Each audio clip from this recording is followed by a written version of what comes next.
Som. Bom dia, irmãos, graça e paz. Quero convidar você a tomar seu lugar aqui, a se assentar.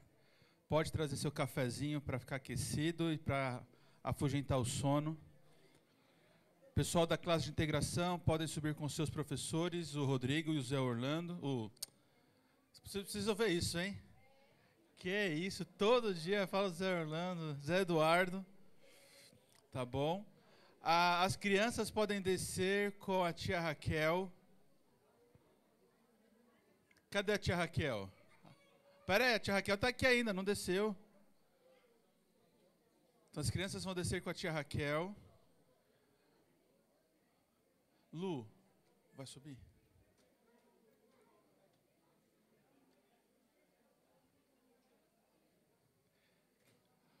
Jovens e adolescentes podem subir com o pastor Lucas e a Lloyd. E os demais adultos, convido você a vir um pouquinho mais para frente. Está friozinho, irmãos, então podem sentar mais perto, chegar mais junto, para a gente começar aí o nosso tempo de EBD.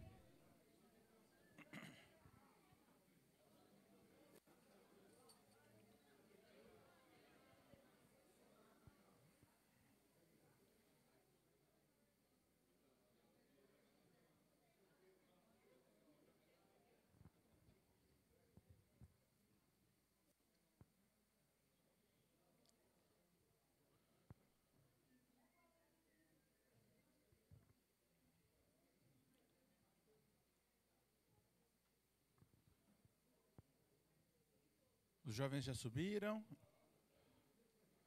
Classe de integração também. Eu estou aqui, eu não vou subir porque eu vou dar aula. Os adultos e as criançadas já desceu já. Então, perfeito. Vamos orar para começar, irmãos? Deus bendito, obrigado, ó Pai, por esta manhã. Obrigado, ó Pai, por esse frio. Tanto tempo de calor e agora podemos nos aquecer, ó Pai. Graça do Senhor, o Senhor sabe o que nós precisamos. Por isso o Senhor nos deu estações do ano. Por isso o Senhor tem cuidado de nós em cada ciclo da vida, em cada momento. Nós podemos sentir a Tua boa, agradável e poderosa mão sobre nossas vidas. E em tudo nós podemos Te bendizer. Obrigado porque nós podemos nos reunir e continuar aprendendo sobre o livro de Efésios. E Te pedimos, Pai, fale aos nossos corações mais uma vez esta manhã. Impacte as nossas vidas e que por meio do Teu Santo Espírito, nós possamos ser transformados à imagem e semelhança de Cristo. Nós Te pedimos em nome de Jesus. Amém. Irmãos, me ajudem aí. Nós estamos em qual... Aí já está, então, né? Qual capítulo de Efésios nós estamos? E estamos falando sobre o quê? Sobre o quê?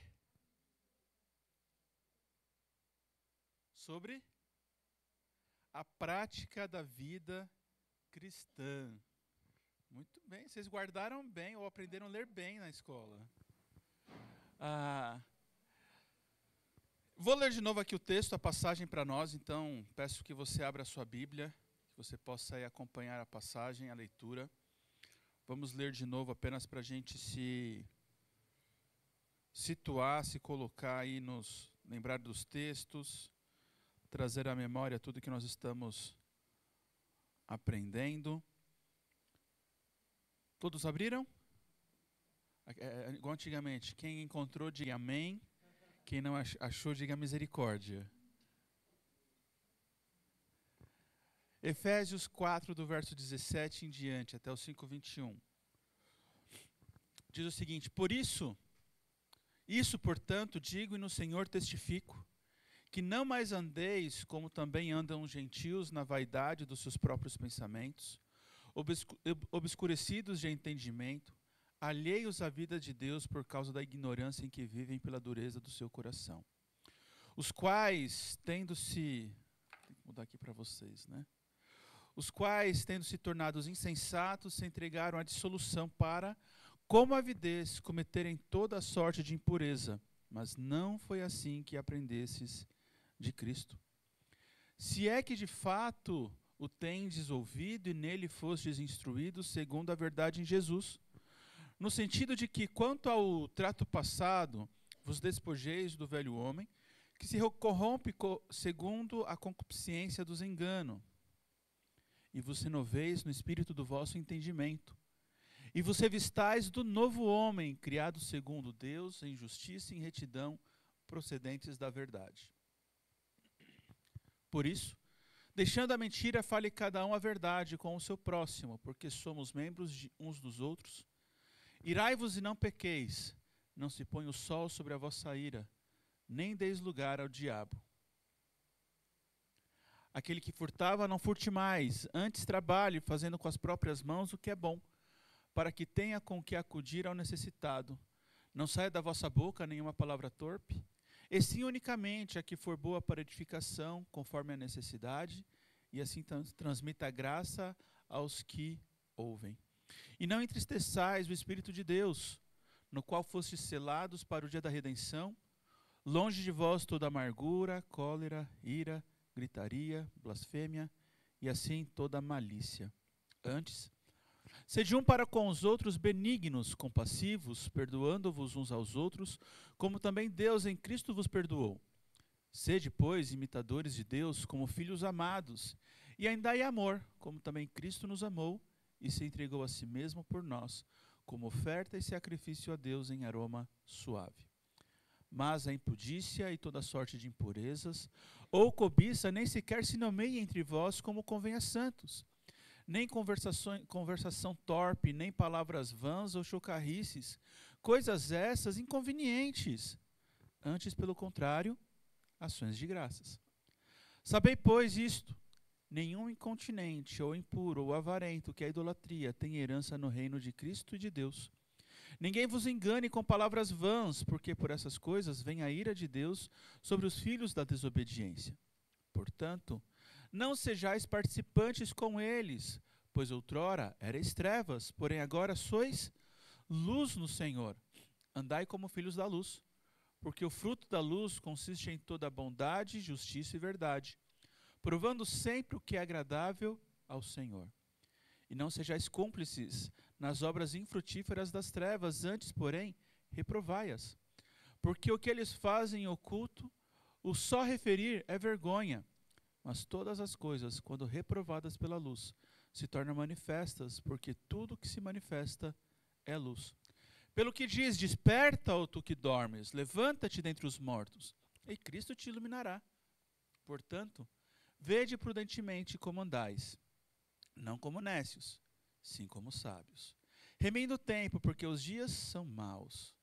Por esta razão, não vos torneis insensatos, mas procurai compreender qual a vontade do Senhor. E não vos embriagueis com vinho, no qual há dissolução, mas enchei-vos do Espírito, falando entre vós com salmos, entoando e louvando de coração ao Senhor com hinos e cânticos espirituais, dando sempre graças por tudo a nosso Deus e Pai, em nome do nosso Senhor Jesus Cristo, sujeitando-vos uns aos outros no temor de Cristo. Amém? Vamos lá, a gente vai fazer uma breve revisão, tá bom? Dentro desse texto, Paulo está tratando para nós 3 palavras específicas. Quais são elas? Pode falar com coragem. Despir, renovar, revestir. Muito bem, excelente.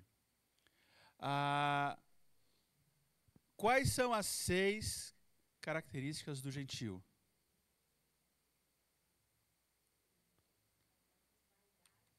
Vamos fazer o seguinte: quem já falou não vai poder falar? Vou fazer igual faz com os adolescentes. Quem já falou não vai poder falar para dar chance para os outros, mas está certo. Qual que foi isso? Vaidade. Obscurecidos de entendimento. coração duro, tem um antes. Mas está certo, Ana?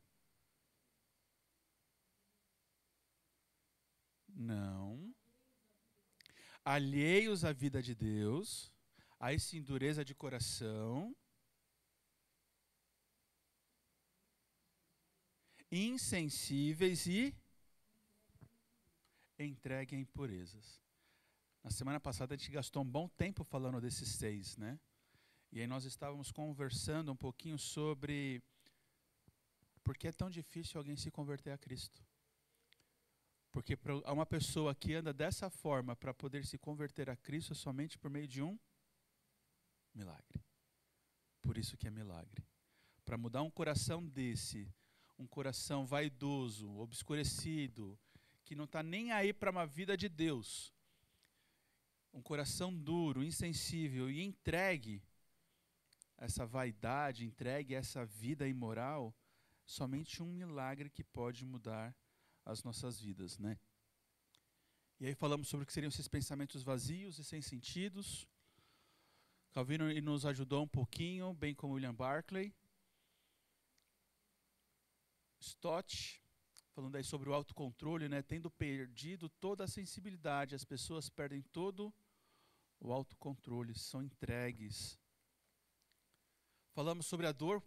Me ajudem, irmãos, por que a dor era importante? Para mostrar que algo vai mal.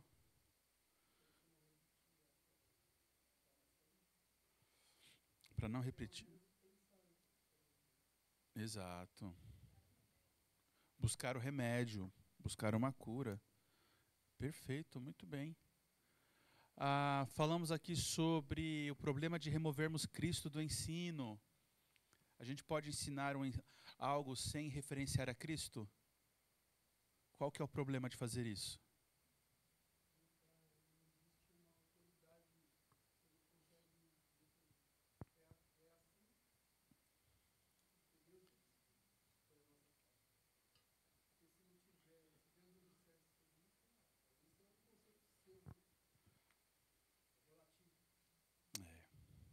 A autoridade daquilo que nós estamos ensinando e mostrando a profundidade daquilo que está sendo falado, né? Eu não comentei do filme com vocês? Não. Tem um filme que trata exatamente sobre isso, é muito interessante. Eu vou tentar lembrar do nome do filme até o final, aí eu falo para vocês. A Jornada, é esse mesmo. Esse filme, A Jornada, é muito interessante. Que ele vai para o futuro, na verdade, e mostra a comunidade tirando Cristo de todo o ensino. Vale a pena, anotem aí A Jornada. É um filme muito bom. Beleza, aí nós falamos sobre o que foi aprendido de Cristo e vimos que Cristo é tanto o professor, como o assunto, como o ambiente em que nós somos instruídos. Cristo é tudo.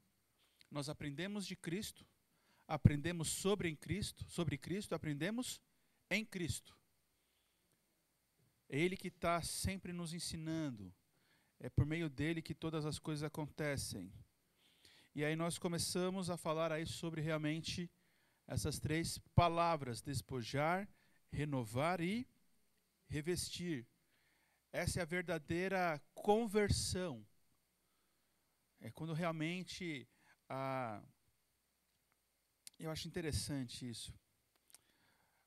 Nós falamos sobre aquela ilustração de uma tribo africana, vocês lembram dela? Daquela feiticeira que ela não fazia? Ela não tomava banho. E ela ganhou uma roupa nova. E aí ela foi para a igreja de roupa nova, só que ela não tomou banho. Espero que todos vocês tenham tomado banho ontem, pelo menos que foi sábado. Não estava tão frio como ontem, como hoje. Mas precisamos tomar banho, mudar a nossa vida. Isso é a real conversão. E aí nós começamos a falar aí desse velho homem.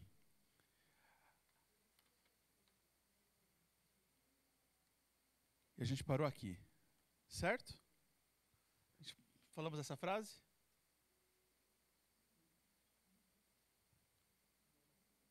Falamos essa frase?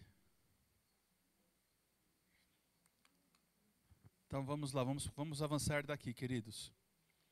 O texto, deixa eu voltar aqui um pouquinho, tá bom? Cadê? Olha o que o texto fala aí, o verso 4 do 21 ao 24.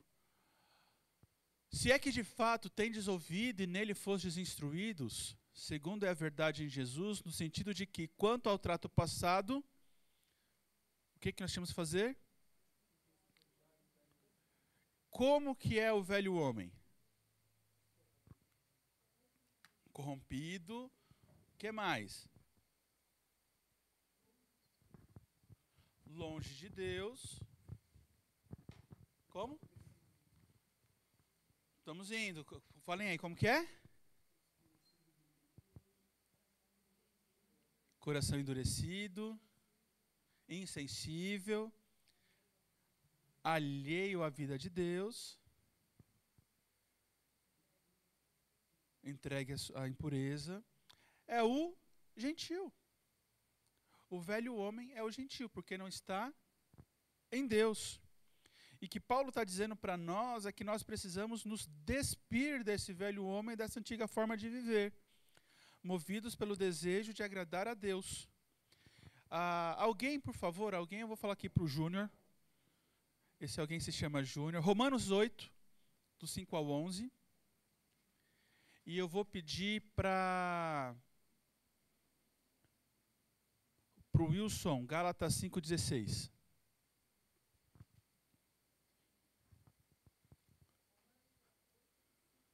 Ao 11. Pode ler.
Legal. Deixa eu fazer uma pergunta para você. Vocês já conheceram alguém que a pessoa tem uma boa índole, a pessoa é piedosa, vamos colocar assim, ela cumpre as leis, é uma pessoa que não rouba, que não mente, que é temperada, sabe responder com equilíbrio as coisas, só que ela não é crente. E aí a gente costuma falar o que dessa pessoa? Hã? Tem tudo, só falta Jesus. Mas, com base nessa leitura que o Durval fez para nós, que conclusão que a gente pode chegar desse tipo de pessoa?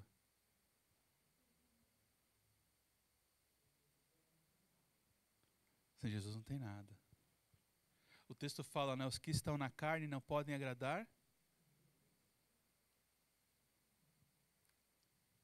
Queridos, não adianta termos uma vida de obras sem Jesus, sem Deus, porque isso não é nada. Porque são obras da carne. O que vai transformar isso em obras do Espírito é em quem nós nos movemos. Se nós estamos nos movendo, abandonando o velho homem e movidos pelo Espírito Santo de Deus que habita em nós. Então, eu acho muito interessante. Os que estão na carne não podem agradar a Deus. E o que eles estão fazendo ali não é algo que agrada a Deus. É apenas um reflexo do que nós chamamos de graça comum. Um reflexo de Deus na vida daquela pessoa. Gálatas 5,16, Wilson, por favor.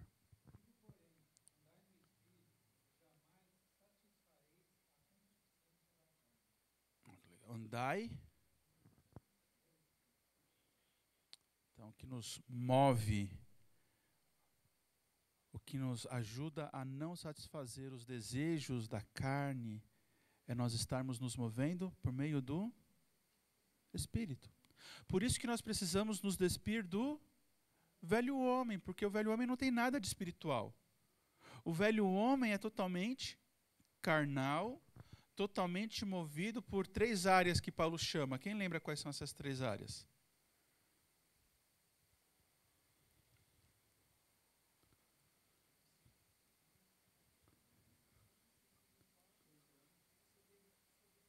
Concupiscência da carne, concupiscência dos olhos e soberba da vida. A motivação dele é o próprio ventre. Você vê aquelas pessoas, por que você está fazendo isso? Ah, porque eu quero. Porque eu desejo. O que move o antigo homem é o seu próprio ego, o seu próprio egoísmo, suas próprias vontades. E é exatamente desse velho homem que nós temos que nos despir. E aí vem a guerra, né? E ele fala então do renovar. O que tem que ser renovado? A mente. Por que a mente? Tudo começa na mente.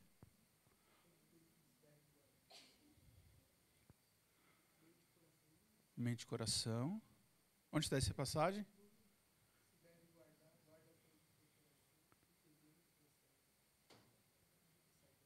A fonte da vida. Provérbios 4, 23.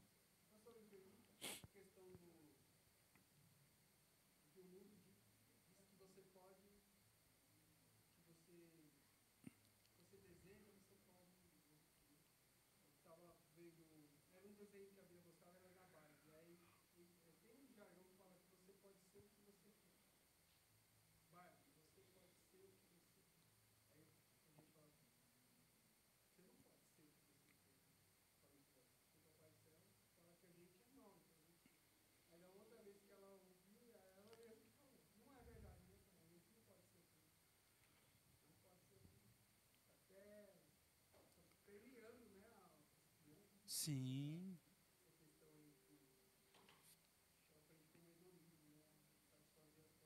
Satisfazer as próprias vontades do coração.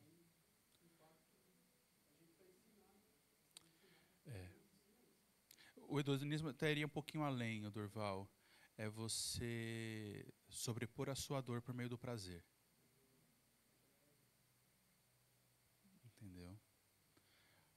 Você sofre com a vida. Então, como que eu posso lidar com a dor? Por meio do prazer. Então, eu não nego aquilo que o meu coração deseja. Eu simplesmente satisfaço ele, porque daí eu não vou sentir a dor que tem lá dentro. É pesado. Por isso que Romanos 12, 2, você pode ler lá, Su, para nós, Romanos 12, 2.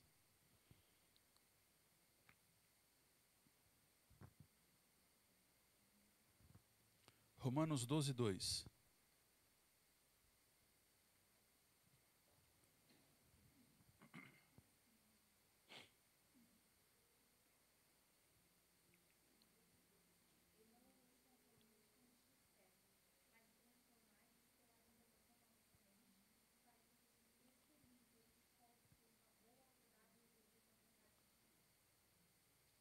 Então, é na nossa mente, queridos, que a guerra acontece, que as lutas acontecem, que nós acabamos por decidir se vamos pecar ou não, se vamos mentir ou não, se vamos satisfazer um desejo do nosso coração ou não.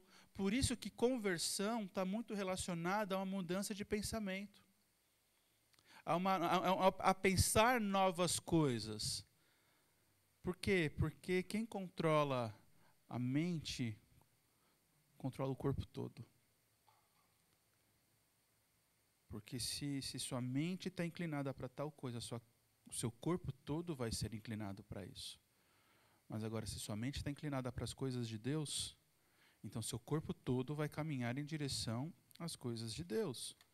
É o que Stott está falando para nós nessa frase aqui. Se a degradação dos pagãos se deve à mente vazia, A retidão do cristão depende da constante renovação da mente. Tanto que algo que é muito interessante para nós é meditação. Qual é a diferença da meditação para o cristão e para o gentil? Já ouviram quando normalmente as pessoas falam, vamos meditar, principalmente aquelas, a religião budista, religião hintoísta, shintoísta, eles meditam também. Mas qual que é essa grande diferença da meditação do crente e da meditação do ímpio?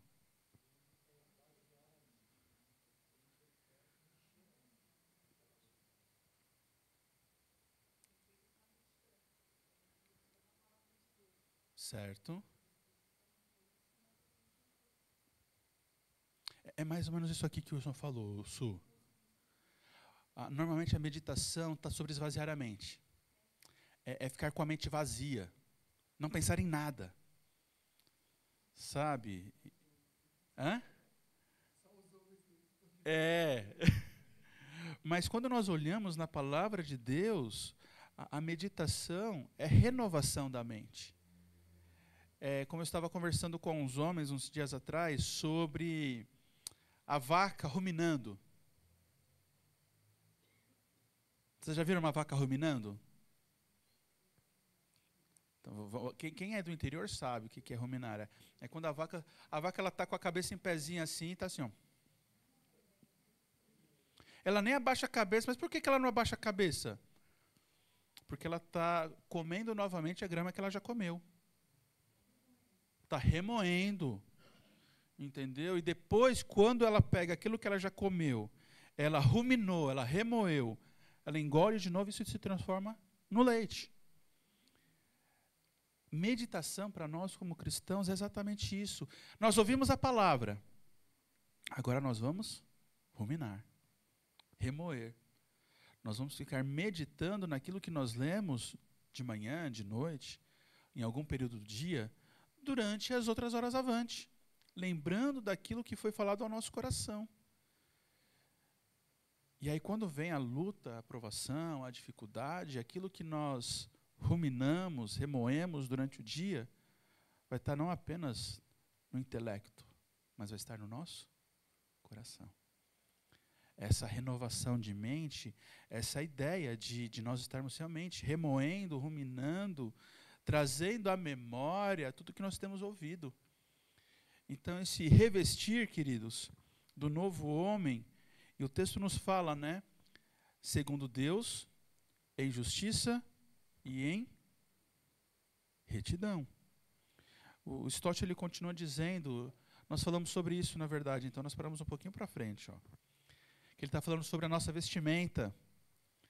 O nosso costume de adaptar o nosso modo de vestir de acordo com a ocasião ainda permanece como um princípio geral. Lembraram da frase? Quando vamos a um casamento, usamos certo tipo de roupa. Quando vamos ao enterro, outro tipo.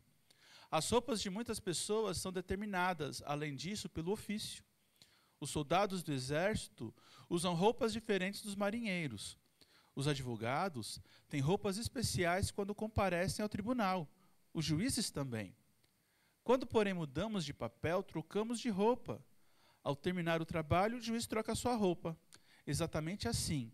Visto que por uma nova criação tiramos a velha humanidade e vestimos a nova, devemos também deixar de lado os velhos padrões e adotar os novos.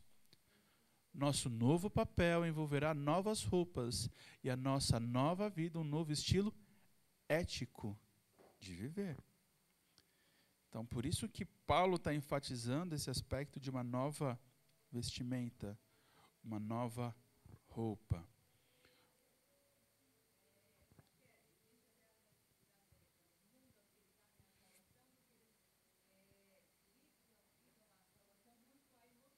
Sim.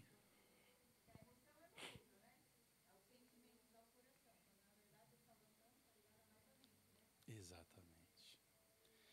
Eu não sei quantos de vocês já tiveram essa crise. Se vocês nunca tiveram, convido vocês um dia para estar falando com adolescentes. Mas muitos deles viram para mim e falam assim, pastor, hoje o culto foi bênção. Por quê? Porque eu chorei na presença de Deus. Eu me derramei aos pés dele. Legal, quando que aconteceu isso? No louvor. Quando o Eric estava cantando. E a gente sabe, assim, estava muito bom. E na pregação? Que pregação? Não, porque depois do louvor a gente teve a pregação da palavra. O que você achou da pregação? Ai, pastor, eu não prestei atenção.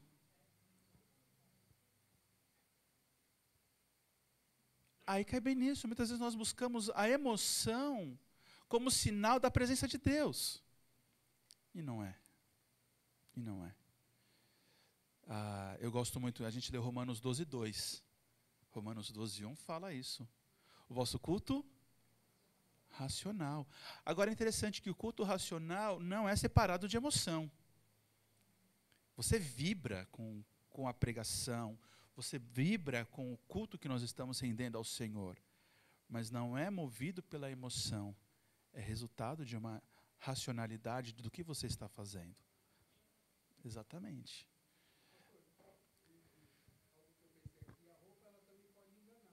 Sim.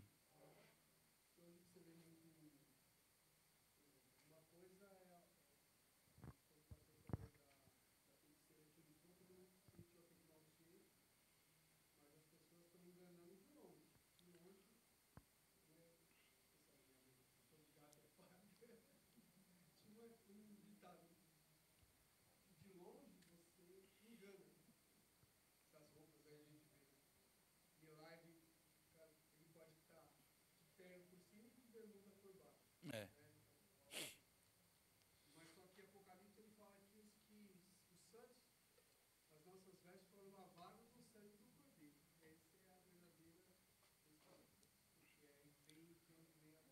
Sim. Sim. Mas quando Stott está falando aqui dessas roupas, lembrando que é no sentido figurado. O que ele está falando da mudança de roupa é essa mudança de mentalidade, essa mudança intelectual, essa mudança interior.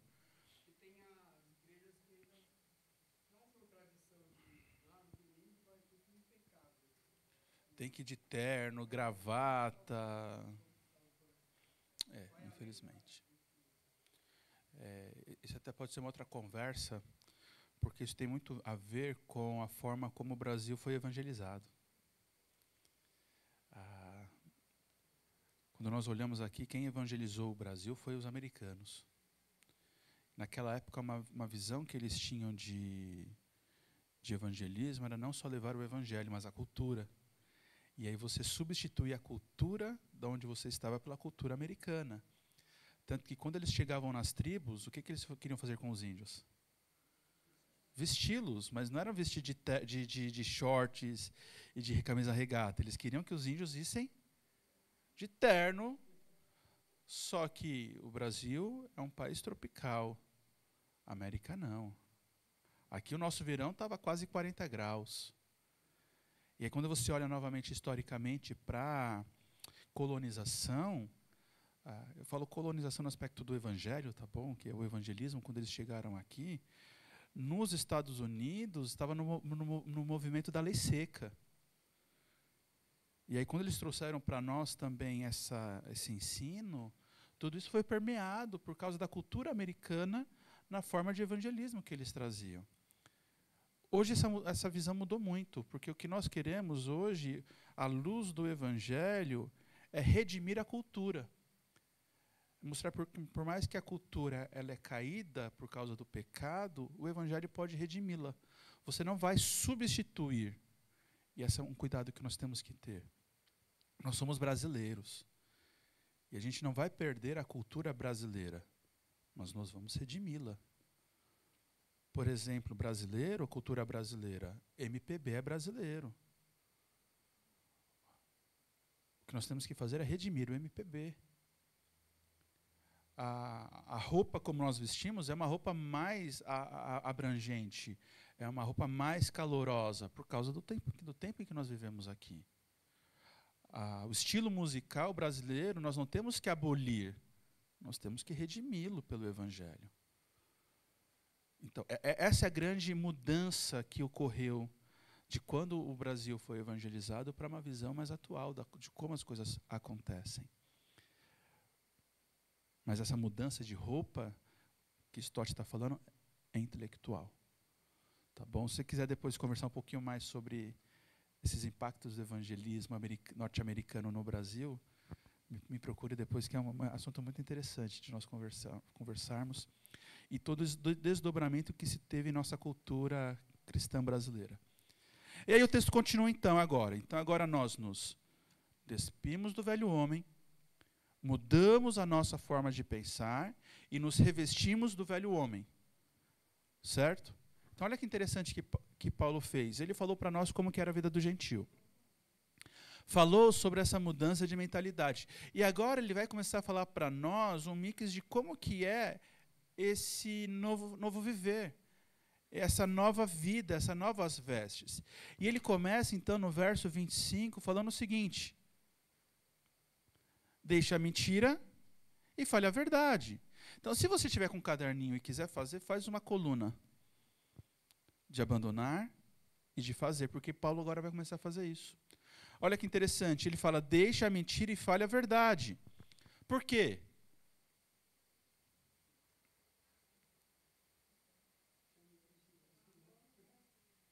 Você é uma nova criatura. Mas quem é o pai da mentira? Se você quiser, anota aí, João 8,44. João 8,44 vai dizer, vós sois do diabo, que é o vosso pai, e quereis satisfazer-lhe os seus desejos. Ele é o pai da mentira. Verso 26, aqui ó, já está tudo aqui para nós. Verso 26, ele diz, irai-vos e não pequeis. E aí, queridos, como que a gente pode fazer isso? É possível irar e não pecar? Vamos fazer essa primeira pergunta. É possível irar e não pecar?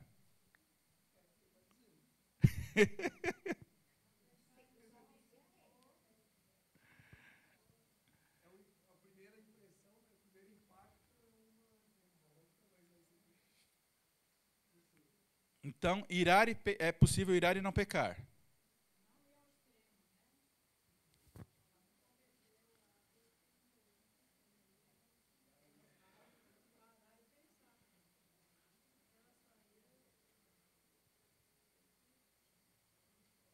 Tem alguns aí que estão em crise. Não se irem, irmãos, por favor.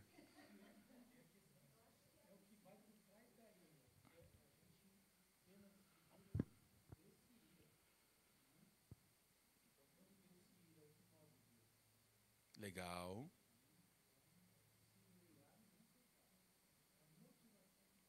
A motivação por trás da ira. Deus se ira e não peca.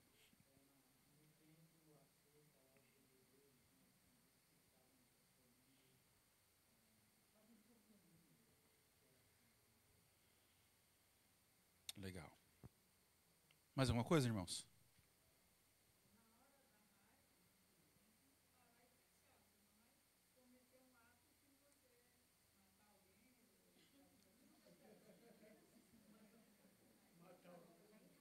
Olha que aí tem pano para manga, viu, irmã? Você levantou uma bola agora que tem pano para manga.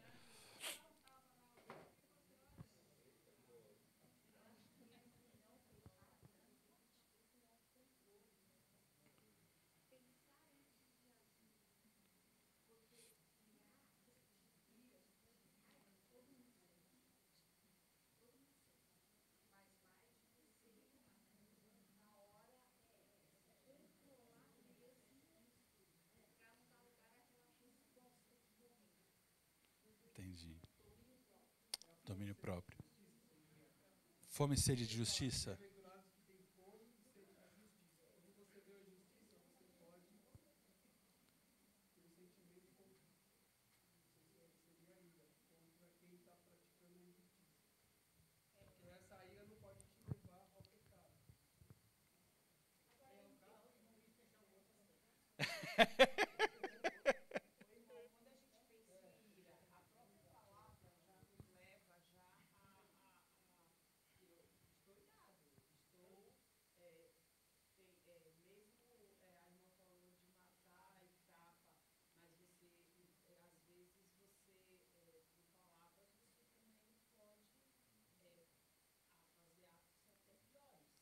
Sim.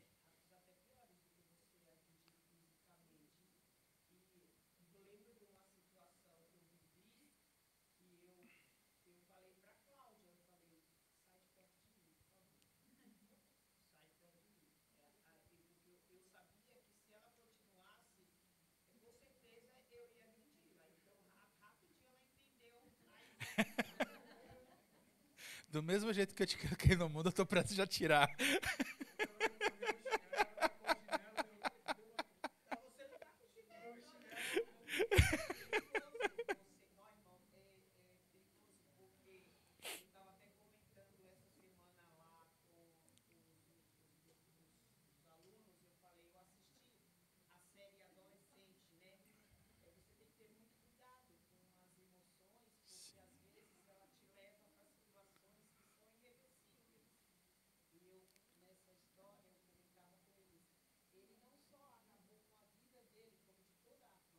Sim.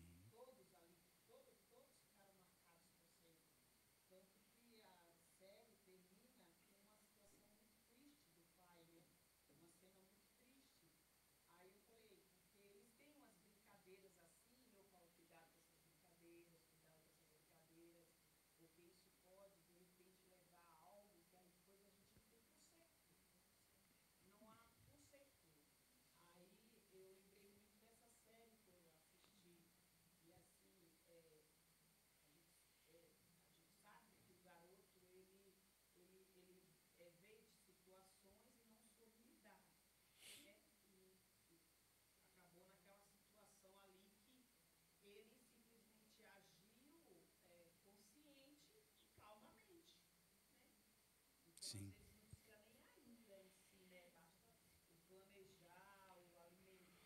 Exato. É por isso que essa ideia de irai-vos, a ideia é que nós não devemos ser controlados pelos nossos sentimentos. A gente volta, lembra, a gente volta para o racional e emocional.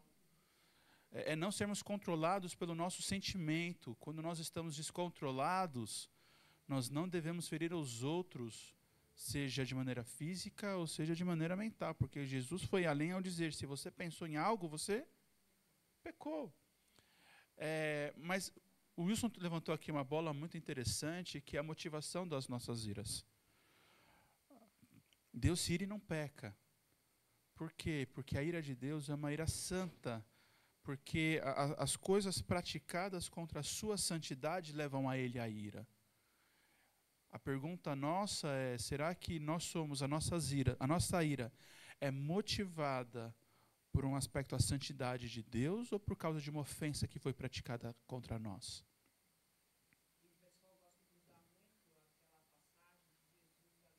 Exato.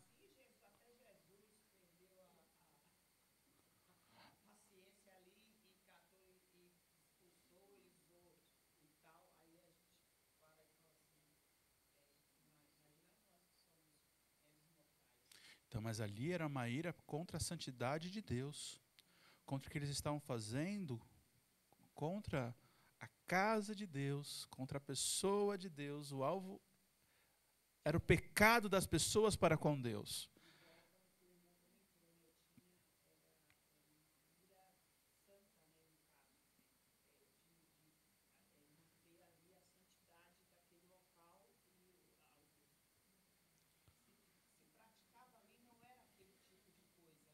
Não deveria ser aquilo. Estavam transformando, igual Jesus diz, né, a casa de oração numa casa de comércio.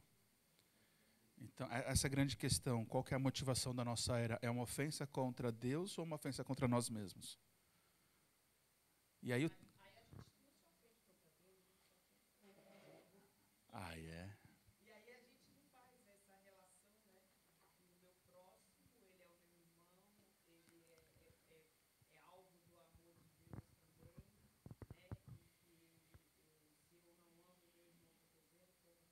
Ah, Deus a quem eu não vejo.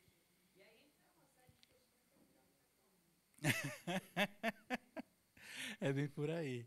Mas interessante porque ele fala: "Né, irei-vos e não pequeis". Realmente, ah, quando nós somos motivados pela ira, nós podemos pecar e podemos pecar feio. Quando nós perdemos o domínio próprio, nós podemos realmente matar, destruir, acabar com relacionamentos. E tudo isso, olha que ele fala, não deis lugar ao diabo. Então, quando nós estamos nos irando e é uma ira pecaminosa, nós simplesmente estamos dando esse lugar ao diabo. Nós simplesmente estamos realmente fazendo aquilo que ele agrada, ele aprova, e ele está ali aplaudindo. Porque ele quer o quê? Ele quer ver a destruição. Ele quer ver a depravação das nossas vidas. E ele continua, porque ele fala, né? Esse aqui é outro texto. Deixa eu só ver o que aconteceu aqui, irmão. Só um minutinho.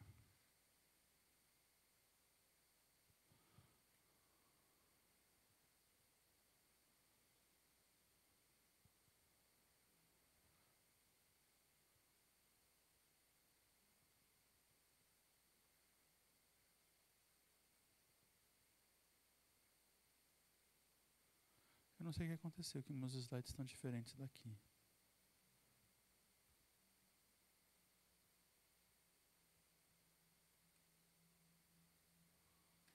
Tá, então vamos parar aqui, deixando a mentira falar a verdade. Tá bom?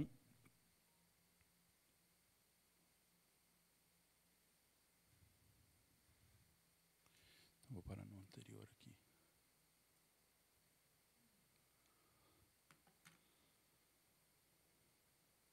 O verso 28, do 4 ao 28, o que fala?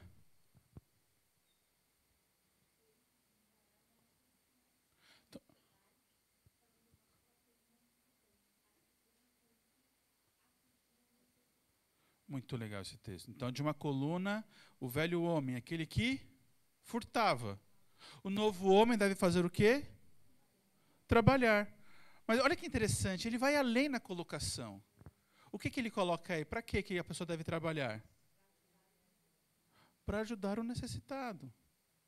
Para que aqueles que, talvez como você, às vezes vai roubar quando não tiver nada, que você ajude essa pessoa na necessidade dela. Então, primeiro ele fala, não furte, aquele que furtava não furte, é uma referência a Êxodo 20:15, a um dos 10 mandamentos. Não furtarás. E aí ele vai além, que você possa trabalhar, não só para não ter falta de nada e você roubar, mas que você ajude aquele que roubava, para que ele também não passe por isso. Tiago 4,17 vai falar, aquele que sabe que deve fazer o bem e não faz, comete pecado. E é interessante que nós podemos, nesse sentido de trabalhar, pecar de duas formas. Ou por comissão, ou por omissão. O que seria essas duas palavras, irmãos? Comissão ou omissão?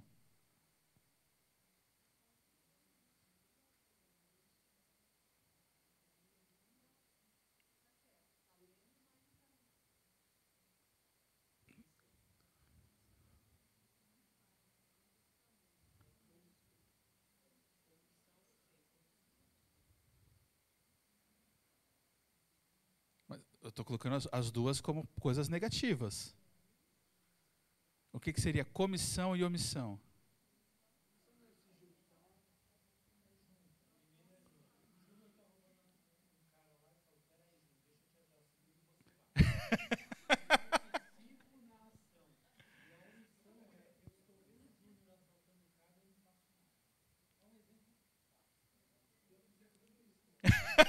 Quando na antiga modo de viver, a gente já fez muito disso.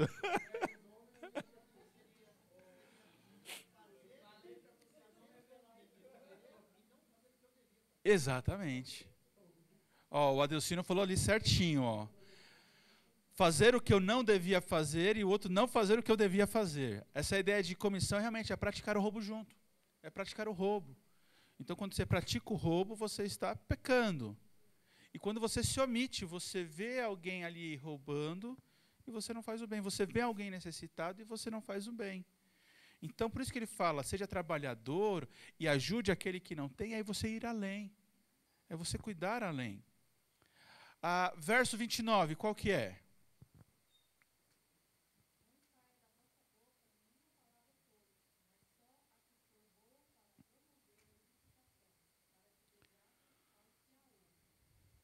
Legal.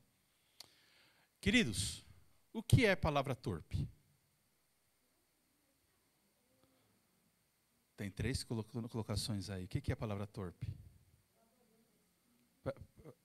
Não edifica. Mas o texto fala mais aí.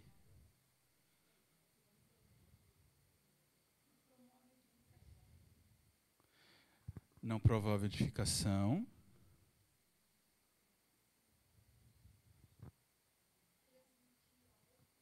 Não transmite graça. E que mais? Está aí no verso 29. Não edifica.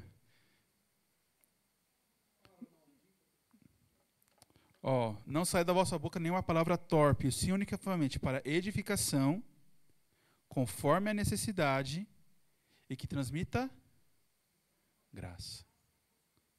Então, palavra torpe é toda palavra que não edifica, é toda palavra que não tem necessidade de ser dita, e é toda palavra que não transmite graça. Então, palavra torpe é só palavrão?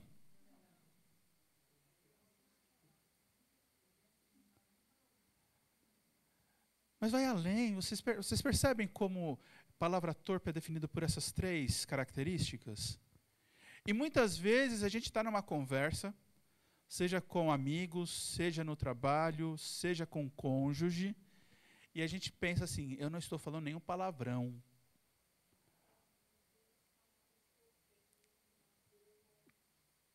E são palavras torpes. Exatamente.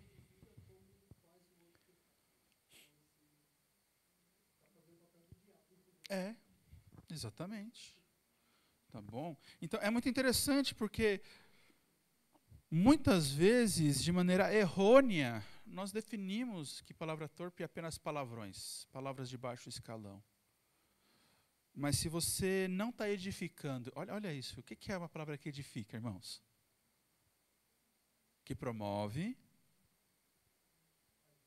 que faz bem, que alegra,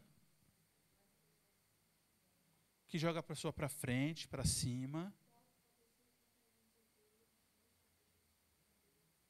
Entendeu? Uma exortação.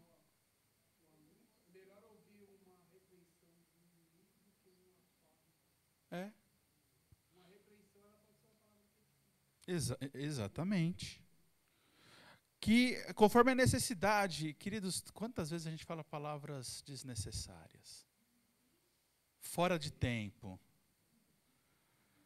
Sabe, que muitas vezes, aquela velha história, você perdeu a oportunidade de ficar calado. Pastor, aquela que assim, pastor, eu nunca mais te trago aqui nesse shopping. Uma semana, outra hora.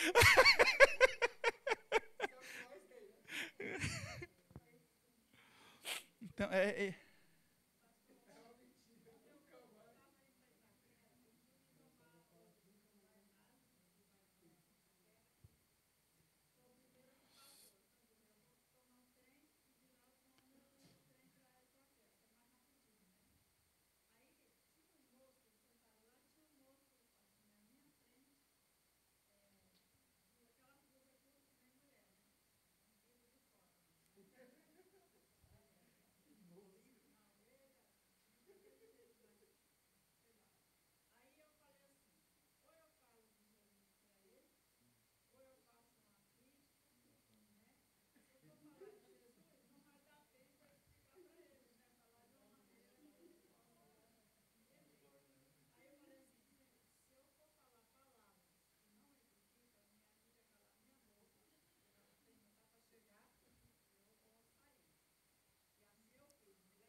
Eis o Espírito Santo. Sabe por quê? É interessante até, irmã, porque às vezes, e foi muito sábio da sua colocação, porque às vezes a gente fala, não, eu preciso falar alguma coisa. E às vezes a pessoa vai criar ranço com o cristão, com o evangélico, por causa de algumas coisas assim. Do lado aí de palavras torpes do verso 29, coloca Tiago 3, do 1 ao 10. Aquela passagem, né? A língua é um órgão tão pequeno, mas que incendeia tão grande floresta. Então, é realmente algo que nós precisamos zelar. E guarde essas 3 palavras. Palavras de edificação, palavras de acordo com a necessidade, palavras que transmitem graça. Mas só para a gente avançar, o que é graça? Favor imerecido. Como que seria então transmitir graça num falar com uma pessoa?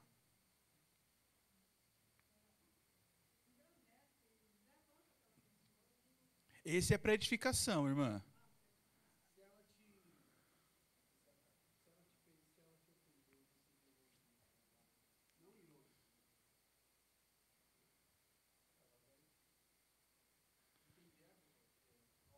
Os homens estão. Eu estou falando dos homens porque os homens estão bem nisso aqui. Hein? Terça-feira agora, falamos basicamente sobre isso. É interessante. A expectativa era receber o troco, vamos dizer assim, e você, como palavra de Deus, né? Não sua. Como se vocês estivessem num pé de guerra e você transmite uma palavra graciosa que finaliza tudo aquilo de maneira que leva para Deus. Mesmo ela. Sabe como que se chama? Graça, mas demonstra o amor. Homens? Sacrificial. Ela não merece, mas eu respondo amorosamente. Isso, e aí nós estamos falando, amor sacrificial não é um amor igualitário. É um amor unilateral. Porque vem do Pai para o Filho. Quando nós éramos pecadores, Ele ainda assim nos... Então vocês estão brigando, estão num pé de guerra. Vem uma palavra graciosa. Encerra-se tudo. Leva a pessoa para mais perto de Deus. Então, é gostoso, irmãos. Venham, homens, venham aí de terça-feira que tem sido muito bom. E aí então, no verso 30, ele fala o quê?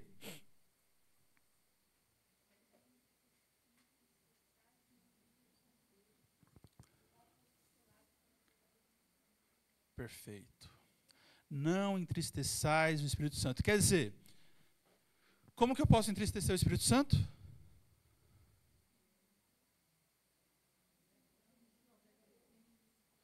De acordo com o texto. Queridos, está certo, mas vamos ser bíblicos, vamos ficar focados no texto. Quando que eu entristeço o Espírito Santo de acordo com essa passagem? E quais são essas coisas? Hã? Tem as obras da carne, mas no texto.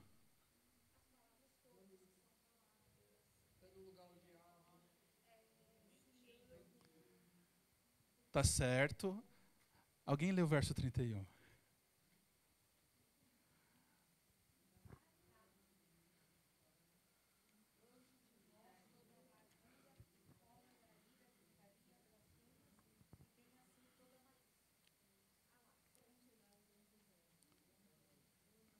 Quando nós agimos praticando essas coisas, o que nós fazemos? Legal. Se ele fala que o Espírito Santo pode ser entristecido, isso demonstra que o Espírito Santo é o quê? Uma pessoa com quem nós nos relacionamos. Isso mostra também a importância do Espírito Santo na Trindade. Paulo aqui está simplesmente reforçando quem o Espírito Santo é. Então, está declarando que todos que praticam essas coisas entristecem o Espírito Santo. E é interessante porque ele fala o seguinte: nós fomos selados pelo Espírito Santo para quando? Somos propriedade exclusivas de Deus para quando Ele se manifestar. Mas me ajudem aí, o que é a amargura?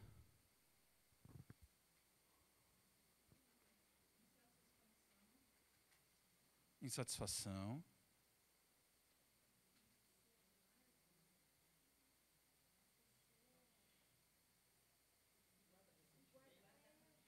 Guarda ressentimentos.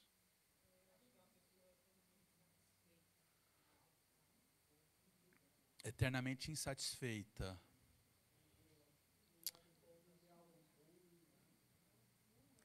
É interessante, essa palavra aqui no original, ela transmite essa ideia de que ela tem uma raiz profunda de ressentimento que gera frutos amargos.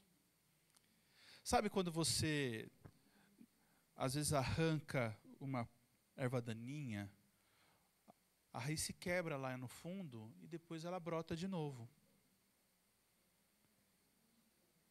A questão toda é que realmente essa amargura é algo que está tão enraizado no nosso coração, que por mais que você arranque alguns frutos evidentes, vai brotar de novo essa reclamação, essa insatisfação, essa frieza. Por quê? Porque é algo que está muito enraizado. É uma amargura tão profunda que, se não for arrancado pela raiz, sempre vai voltar. Então, amargo realmente, é enraizado, profundo.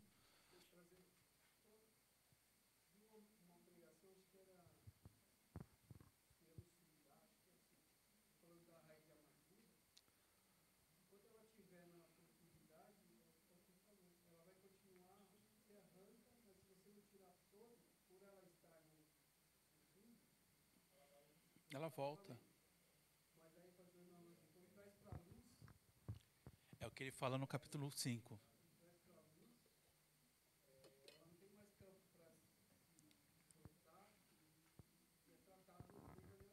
Exato.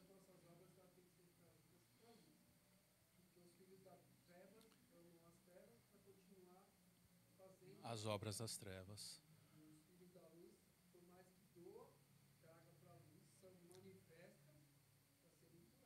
Exatamente.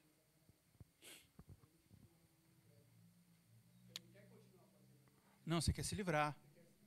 E você tem todo o poder de se livrar, porque agora você é um novo homem. Você consegue ver a conexão? Ele não acabou o assunto do novo homem. Você é um novo homem. Toda essa mentalidade, essa amargura que está enraizado, você tem que arrancar da sua mente. Pelo Espírito Santo. Cólera. O que é cólera? Raiva. Vamos além. Não, alguém falou uma palavrinha legal aí. Explosão. É uma explosão de ira. Do nada, você está assim, e é engraçado que tá junto com o de baixo. Tanto com ira quanto com gritaria. Porque o negócio vem do nada. Você grita. Por quê? Porque você explodiu. Não foi uma explosão controlada. Adrenalina pura.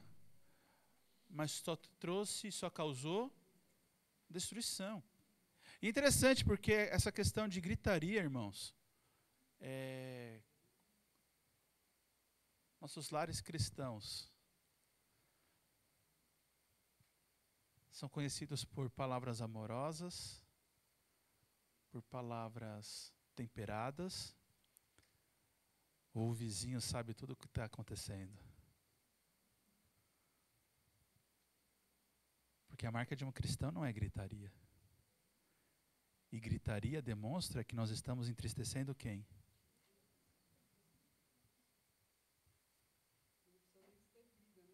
Não precisa nem ter briga.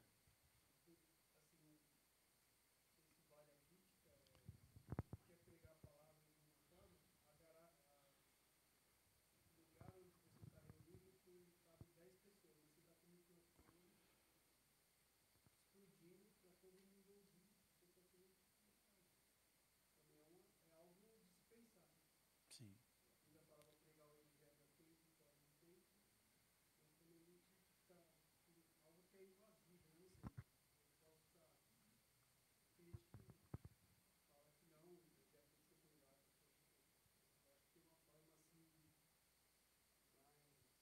É que aqui ele não está falando da pregação do evangelho, aqui ele está falando do ato pecaminoso.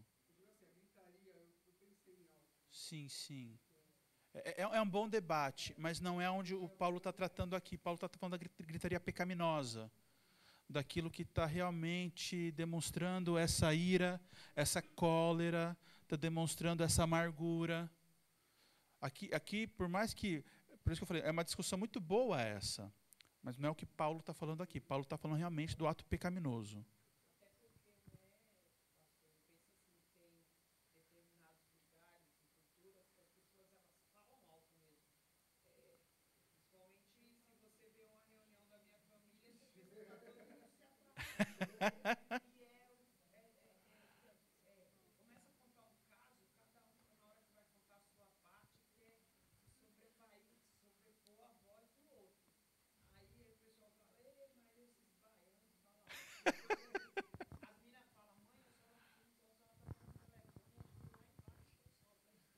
Sim, mas novamente, a ênfase aqui está no mau testemunho. Está na atitude pecaminosa.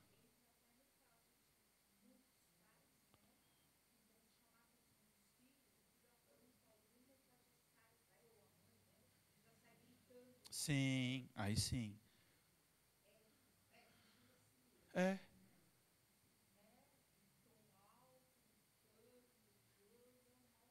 É um mau testemunho, entristece o Espírito Santo e envergonha o Evangelho. Exatamente. Aí você vai até além, né? Porque você começa a falar, a blasfemar. E blasfemar é você falar, difamar alguém. Você fofocar sobre alguém. Agindo com malícia. Agindo com maldade. Tudo isso envergonha o nome de Deus. Vamos avançar. Antes, verso 32 até o 5:2. Antes, sede um para com os outros benignos. Olha como que, então, aí vem a pergunta. E fazendo aquelas coisas, eu entristeço o Espírito Santo? Fazendo essas coisas, o que eu faço? Eu alegro. Então, antes, sede um para com os outros benignos, compassivos, perdoando-vos uns aos outros, como também Deus em Cristo vos... Sede, pois, imitadores de Deus, como filhos amados, andei em amor, como também Cristo nos amou, e entregou a si mesmo por nós, como oferta e sacrifício a Deus em aroma suave. É interessante, porque duas vezes, o que Paulo faz aqui quando ele está falando sobre como agradar o Espírito Santo? Duas vezes aqui ele está falando sobre como nós agradarmos e alegrarmos o Espírito Santo. Mas duas vezes aqui ele faz citações. Se eu falar muito eu vou dar a resposta. Hã? Ele dá referência. Exato. Duas vezes ele fala assim, olha, sigam o meu exemplo. Eu vim dar o exemplo para vocês. Olha, perdoando uns aos outros, como também... Há pouco tempo nós falamos de amor sacrificial. A pessoa que está te ofendendo, ela merece o seu perdão? Não.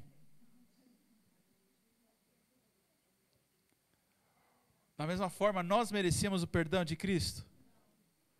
Mas mesmo assim Ele vos... Então a pessoa está totalmente altiva diante de você. Orgulhosa diante de você. Mas carente da graça. Eu vou lá e eu perdoo. Mesmo se a pessoa nem deu o gesto de pedir perdão. Quantas vezes nós esquecemos de pedir perdão a Deus? Mesmo assim, quando Cristo morreu na cruz, Ele já perdoou todos os nossos pecados uma vez? Até mesmo dessa pessoa que está pecando contra mim, que é meu cônjuge, minha filha, meu filho, que também conhecem a Cristo, mas está orgulhoso. Ele também morreu para perdoar o pecado dele. Grazie.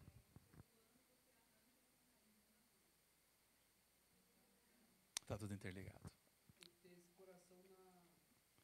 Ele fala aqui, o que a gente passa aqui é por um pouco de tempo. Quando você entender o que é a eternidade com Cristo, coisas aqui vão ser pequenas. Sim. Por mais que tem coisa que cada um passa por algumas questões aí, parece que entendi.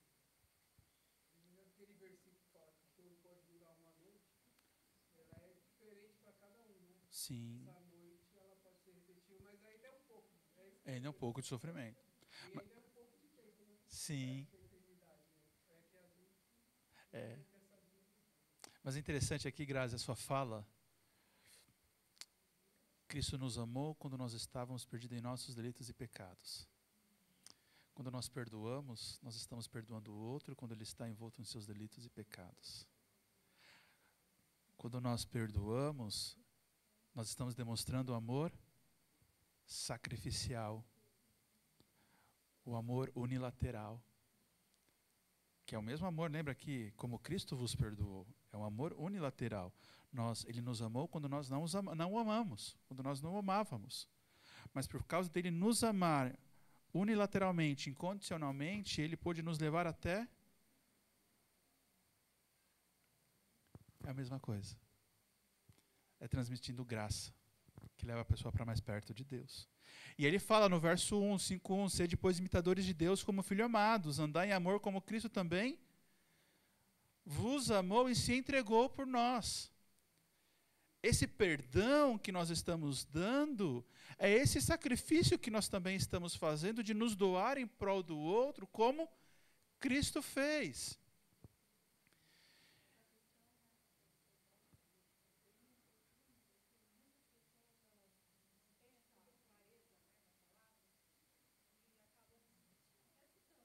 Sim. Olha a emoção novamente.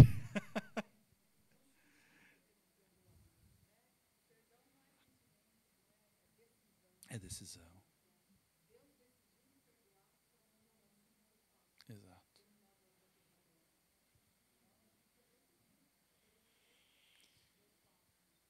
É interessante que perdão está muito relacionado com prejuízo, né?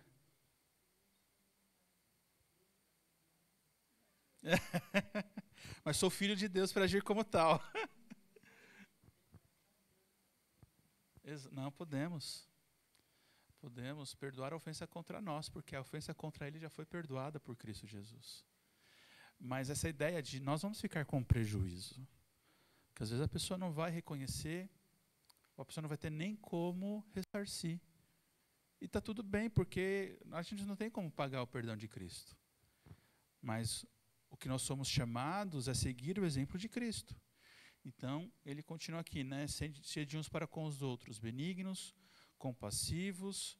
Esse benignos, irmãos, é agir com gentileza, é agir de maneira agradável, agir de maneira bondosa. Compassivos é agir com uma ternura interior de coração. Você age com graça para com a pessoa que tem te ofendido. Perdoador, realmente, como nós já falamos, é agir com uma graça e misericórdia merecida. E quando nós agimos dessa forma, nós estamos andando em amor. E esse amor, que é a palavra aqui, é aquela palavra grega, ágape, é um amor sacrificial. É um amor que você dá sem esperar nada em troca. 3-4. Mas a impudícia e toda sorte de impureza ou cobiça nem sequer se nomeia entre vós, como convém a santos. Nem conversação torpe, nem palavras vãs ou chocarrices, coisas essas inconvenientes, antes, pelo contrário, ação de graças.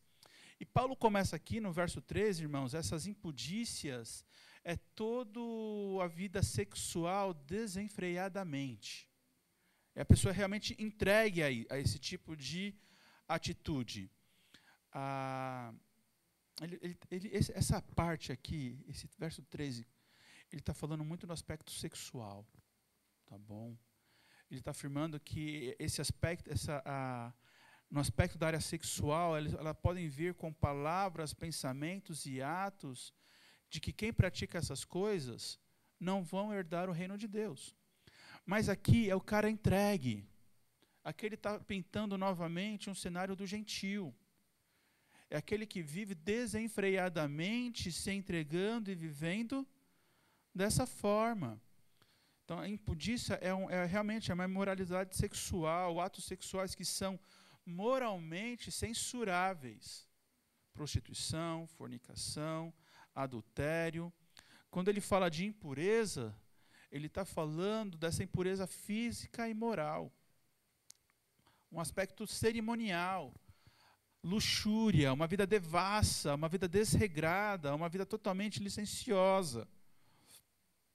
A cobiça, aquele cara avarento, que deseja avidamente ter algo, que até usa da extorsão para ter um ganho ilegal.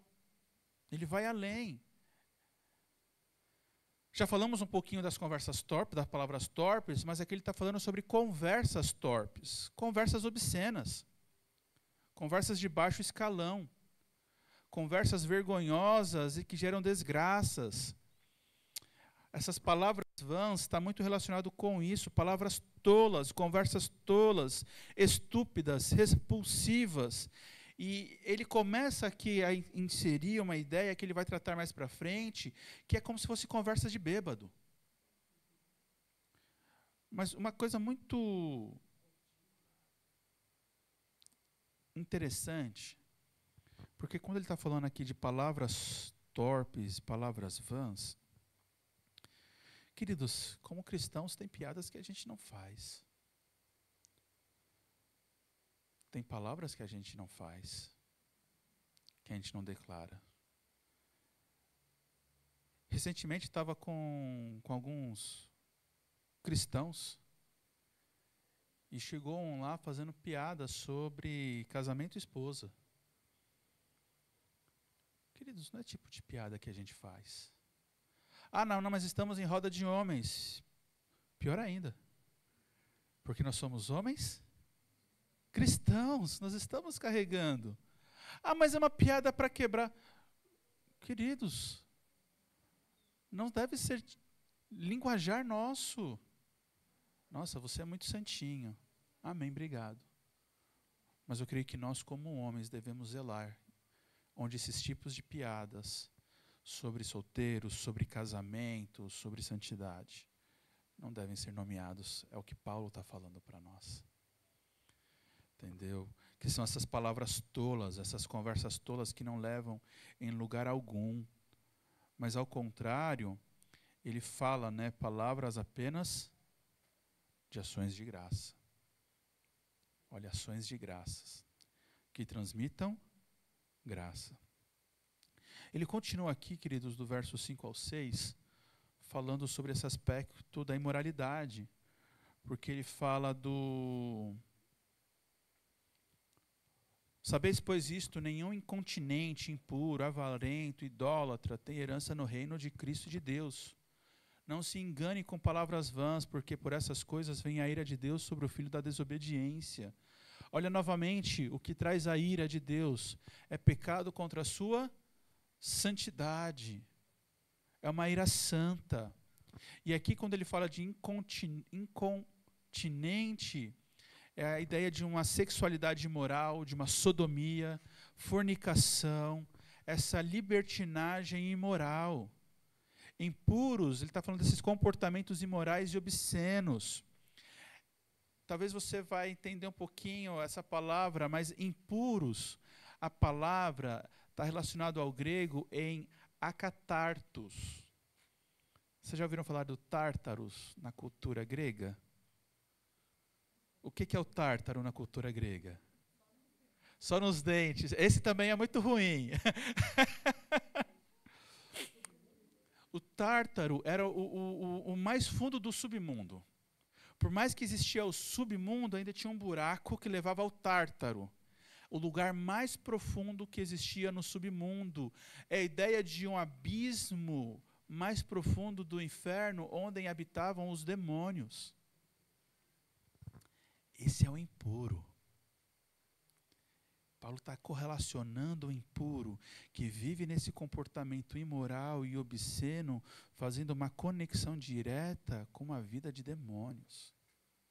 Sem nenhum pensamento puro ou correto. Onde a sua vida e seu pensamento é totalmente rendido às trevas. Olha a profundidade do que Paulo está dizendo para nós. O avarento, que é a idolatria, a gente já falou um pouquinho mais acima, é a pessoa gananciosa, que deseja cada vez ter mais e mais. Na verdade, existe uma ansiedade por conquistar mais.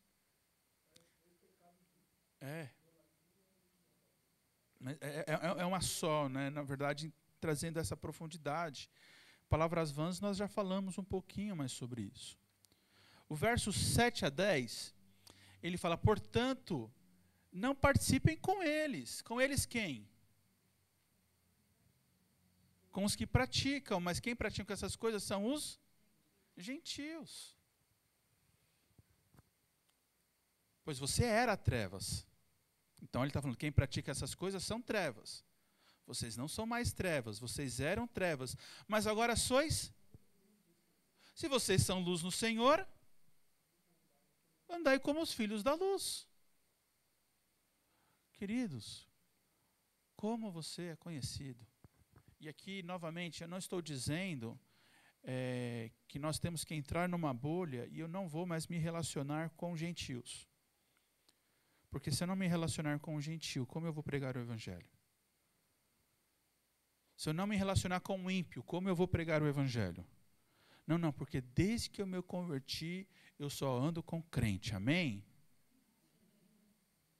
Misericórdia, Deus. Porque como que nós vamos pregar o Evangelho se nós não irmos onde está o necessitado?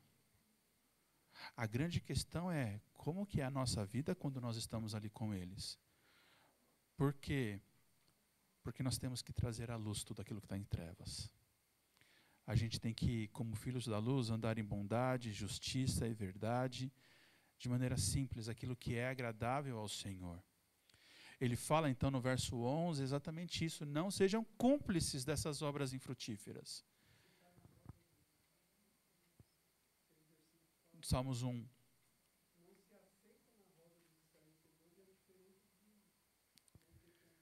Exato.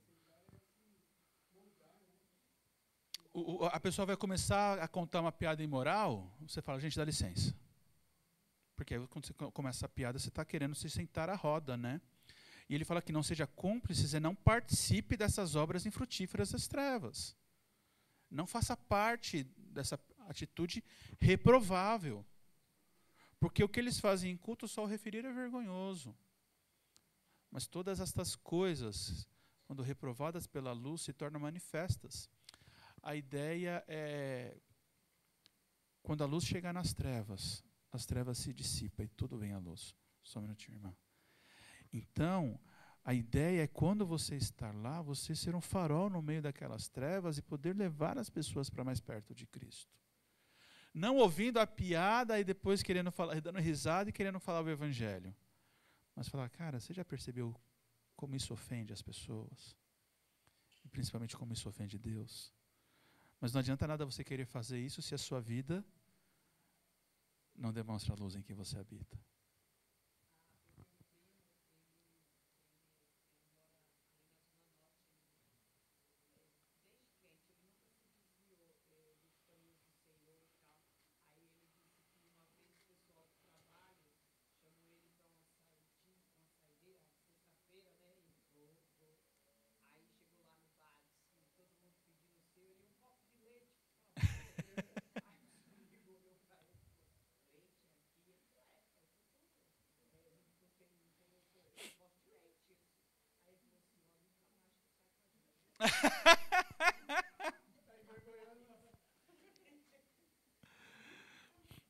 Mas é gostoso. Depois eu conto essa experiência, deixa só para a gente poder finalizar isso aqui, eu preciso finalizar hoje. Depois eu conto uma história para vocês um pouquinho semelhante a isso. Então essa ideia, irmãos, de que nós somos luz e nós estamos ali e nós vamos reprovar as trevas. Então aquela ideia, poxa, não vamos fazer isso por quê? Porque a Débora chegou na roda. Então vamos mudar o linguajar. Poxa, me perdoe, Débora. Eu falei uma palavra torpe, falei um palavrão. Poxa, me perdoe, eu sei que você não gosta, você é crente. Ou quando as pessoas, a gente está lá, as pessoas não estão nem aí, continuam falando. Então, por quê? Porque a luz reprova essas coisas. John Stott, ele fala, não é possível viver na luz e desfrutar dela sem também adotar alguma atitude para com aqueles que ainda vivem nas trevas. De forma de que eu vou continuar me relacionando com essas pessoas, mas eu não vou aprovar e nem bater palma para aquilo que ela está fazendo de errado. Eu vou trazer ela para a luz. Interessante, porque ele fala, né? Desperta, tu que dormes. Aqui é uma referência àquele que está morto. Aquele que está vivendo em pecado. Que somente Cristo pode iluminar a vida dessas pessoas. Somente Cristo pode trazer essas pessoas da morte para a vida. E ainda falando do nosso testemunho, né, ele fala, olha, não ande, olha como você está andando, não como nécio, não como gentil, não como um tolo, mas sim como sábios. E ele faz uma anedota muito importante. Remindo o tempo, porque os dias... A gente sabe o tempo que nós estamos vivendo. São dias ruins. São dias onde as pessoas já não têm mais filtro para falar as coisas. Vivem falando palavras torpes e palavrões. Mas nós temos que remir o tempo, porque a gente não sabe quando a trombeta vai soar e Cristo vai voltar. E para a glória de Deus nós iremos nos encontrar com Ele nos ares. Mas quantas pessoas ao nosso redor não vão ficar aqui, porque nós não trouxemos luz às trevas. Olha como Paulo está falando da importância desse relacionamento piedoso para levar as pessoas a terem um encontro com Cristo. Por essa razão, ele está falando, não vos torneis insensatos, mas procurai compreender a vontade do Senhor, procurai compreender o que Deus quer que nós façamos enquanto nós estamos aqui. Procurai compreender como Deus quer que nós vivamos enquanto nós estamos aqui. E Deus quer que nós vivamos de maneira que alegre o Espírito Santo, trabalhando, falando a verdade, amando, perdoando, sendo imitador de Cristo.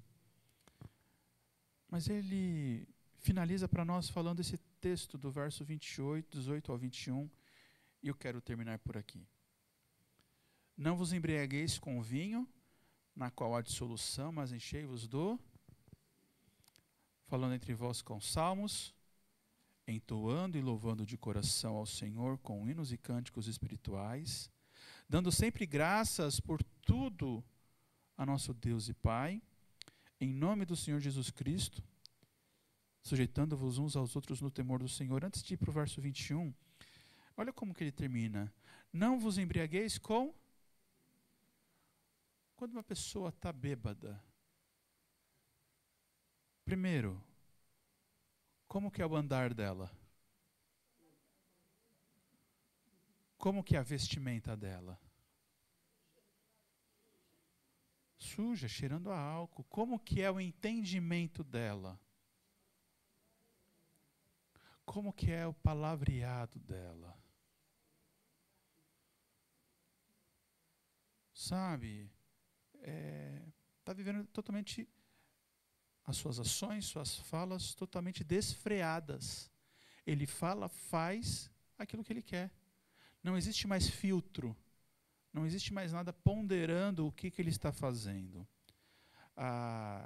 Ele é controlado pelo vinho e ele faz o que ele faz por causa do álcool. A embriaguez produz esse andar cambaleando, leva a pessoa a ter dias perdidos, uma mente entorpecida. Até mesmo para cantar, ele vai cantar desafinado, e todo o relacionamento dele é prejudicado por causa disso, porque ele não tem mais clareza. Mas ele então começa a falar, qual que é o imperativo quando ele fala sobre o Espírito Santo? Enchei-vos. Queridos, alguns irmãos nossos falam assim, eu quero ser cheio do Espírito Santo. Eu quero ter a marca do Espírito Santo na minha vida. Eis o que Paulo fala sobre o que é ser verdadeiramente cheio no Espírito Santo.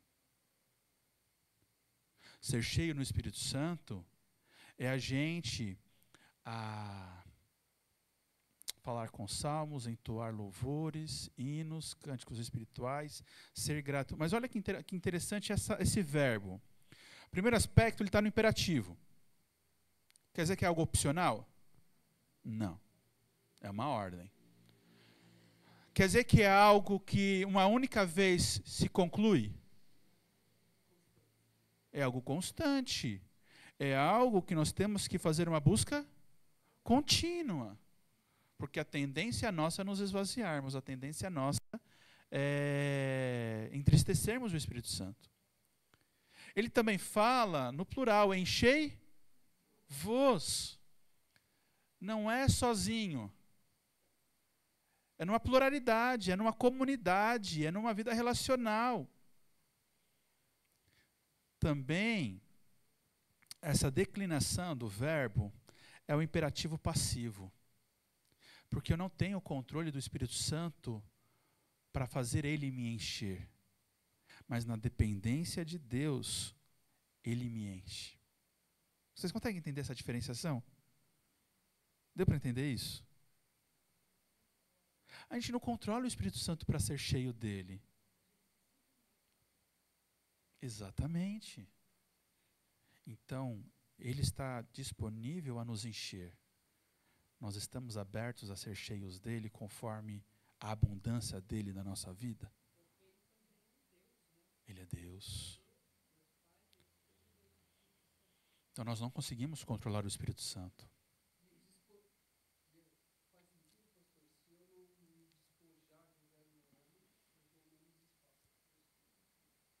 Eu entristeço ele. É porque, deixa eu tentar fazer uma aplicação que às vezes nós não conseguimos compreender perfeitamente. Porque quando ele fala aqui, enchei-vos do Espírito Santo, parece que nós estamos vazios. Mas não. Deixa eu tentar explicar isso. Efésios, mais para frente, vai falar que, acho que no capítulo 1, nós já fomos abençoados com toda sorte de bênçãos espirituais nas regiões celestiais para uma vida piedosa. Você já tem tudo o que você precisa para viver uma vida piedosa? Então, está faltando alguma coisa em você? Não. Mas, agora voltando no que você falou, mas se eu ainda luto com o velho homem e não me esvazio para ser cheio do Espírito Santo, eu dou lugar à carne. Então não é mais de Deus, porque tudo que eu preciso de Deus eu já tenho. Na verdade é menos de nós mesmos. Quanto mais eu me esvazio de mim mesmo, da minha força de tentar viver essa espiritualidade, mais o Espírito Santo vai me encher e me controlar para que eu viva para a glória de Deus. Só que não é aquela coisa do álcool que tira toda a minha percepção e eu não tenho condições ou racionalidade do que eu estou fazendo. É uma coisa racional. Então, eu gosto de olhar o Evangelho por esse prisma. Eu já tenho tudo, então não é mais de Deus, é menos de mim. Não é aquilo que me falta, porque não me falta nada, eu já tenho tudo. O que precisa é um esvaziar de mim mesmo para que o Espírito Santo possa governar a minha vida.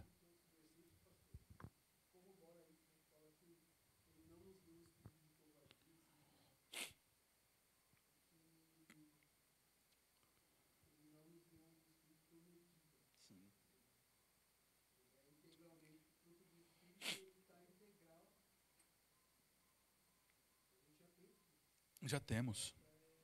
É submissão a esse fruto. E é então a evidência de ser cheio no Espírito Santo. A evidência de ser cheio no Espírito Santo.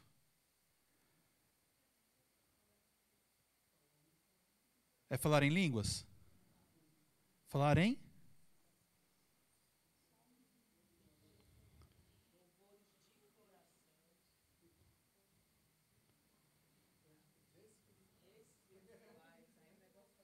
Vamos devagar, que senão no final vai...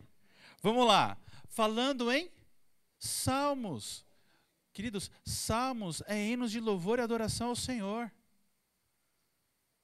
Salmos é você poder enxergar Deus em todas as coisas na sua vida e adorá-lo por isso. É você entoar louvores ao Senhor de uma maneira tão íntima que é de coração. É você em tudo ser grato ao Senhor, porque você sabe que tudo vem dele, é por meio dele e volta. Então, para isso, eu tenho um coração grato. Deus deu a saúde, não daria também a enfermidade?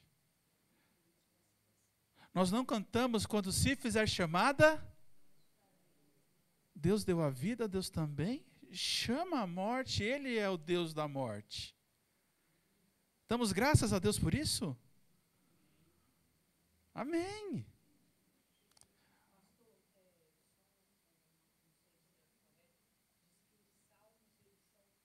São hinos. Eram cantados, exatamente.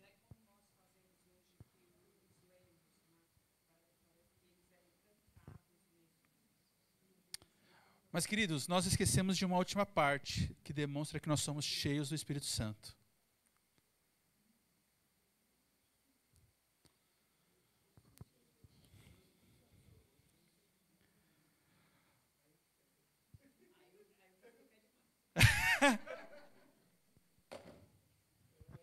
Nós esquecemos disso.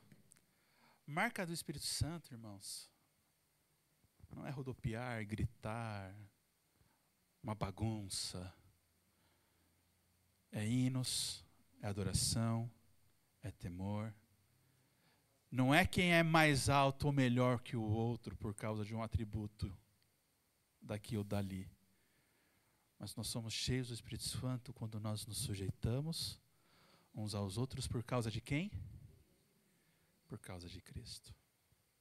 A maior prova de que nós nascemos de novo, de que nós estamos vivendo um novo homem, é uma sujeição a Deus, ao próximo. Você quer ser cheio do Espírito Santo? Sujeite-se uns aos outros. Perdoe uns aos outros. Amem uns aos outros. Sejam palavras de edificação. Não, são três colocações. Palavras boas, palavras de encorajamento, são palavras que edificam. Transmitir graça e seja necessária. Isso é se sujeitar aos outros. Isso é demonstrar que nós somos cheios do Espírito Santo. Queridos, que nós verdadeiramente possamos buscar viver esse novo homem, despojando do antigo, da antiga maneira de viver, transformando e renovando a nossa maneira de pensar e nos revestindo do novo homem. E dessa forma nós estaremos sendo cheios do Espírito Santo. Amém? Então vamos orar, queridos. Deus, obrigado, Pai, por esta manhã. Obrigado pela Tua palavra, Pai, em Efésios, que nós temos aprendido sobre essa prática da vida cristã. Obrigado, Pai, porque o Senhor já nos abençoou com tudo que nós precisamos para viver desta maneira piedosa. Queremos Te pedir, perdoa-nos, porque muitas vezes nós mais atrapalhamos do que ajudamos. E que nós possamos nos esvaziar de nós mesmos, Pai. Nós possamos nos encher cada vez mais do Senhor, do Teu Santo Espírito. E buscando viver uma vida cheia do Espírito Santo, possamos ter palavras de encorajamento, de edificação, que transmitem graça, apenas quando necessárias. Que nós possamos, ó Pai, trabalhar, que nós possamos falar a verdade, que nós possamos perdoar uns aos outros, sacrificar-nos uns aos outros. Mas a maior prova, ó Pai, de que nós somos cheios do Teu Santo Espírito, é nos sujeitarmos uns aos outros em amor. Afinal de contas, nós somos irmãos. Nós queremos colaborar e encorajar uns aos outros nessa caminhada até o que o Senhor venha. Te louvamos por isso. Por tanto que nós estamos aprendendo. E continue a nos ensinar em nome de Jesus. Amém. Queridos, antes de nós finalizarmos, hoje, às 18 horas, nós teremos um culto de celebração. Então, você que está vendo, você vai saber de uma novidade. Hoje nós teremos se Deus permitir, um pregador de fora, que vai estar ministrando ao nosso coração. Ele é professor lá do seminário, foi meu professor. Ele vai ter a oportunidade de compartilhar conosco um pouquinho do que ele tem feito. Então, venha. Eu creio que vai ser um tempo muito gostoso que vai falar ao seu coração. Amém? Tenha um bom almoço, um bom tempo em família, queridos. Até mais.